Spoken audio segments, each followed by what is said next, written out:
They raised me Muslim, but here I am on stage shaking my ass, sorry. Non, vous ne rêvez pas.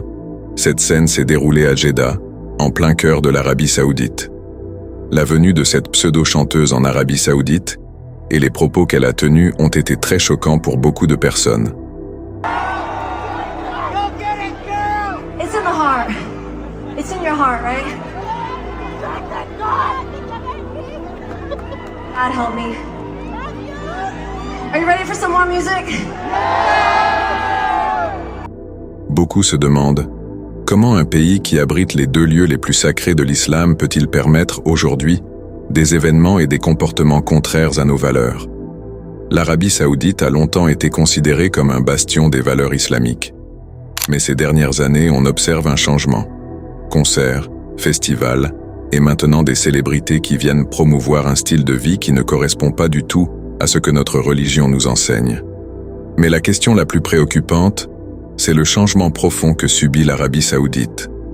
Ce pays, qui était un modèle pour beaucoup, semble s'éloigner peu à peu de ses principes.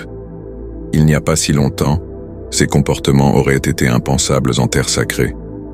Allah le Très-Haut dit dans le Coran « Ô les croyants, obéissez à Allah et obéissez aux messagers et à ceux d'entre vous qui détiennent le commandement. » Les dirigeants ont une immense responsabilité, mais lorsqu'ils laissent entrer des pratiques contraires à l'islam dans la société, cela peut avoir un impact dévastateur sur la foi des gens.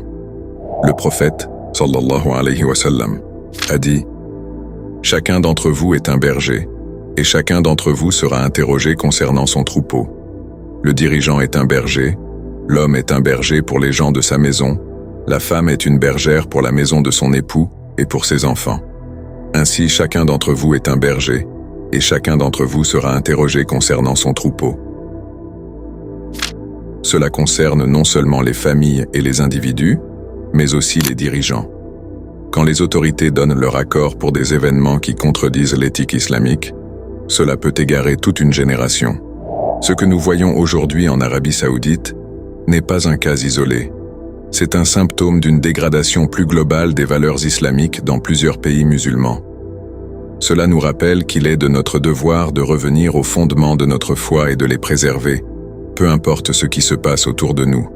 Nous devons tout faire pour rester sur le droit chemin et ne pas nous égarer, car les temps que nous vivons sont difficiles, mais le pire est à venir. Car les épreuves qui arriveront seront de plus en plus difficiles pour la communauté. J'espère que cette vidéo vous aura été bénéfique. Qu'Allah nous guide et nous protège tous.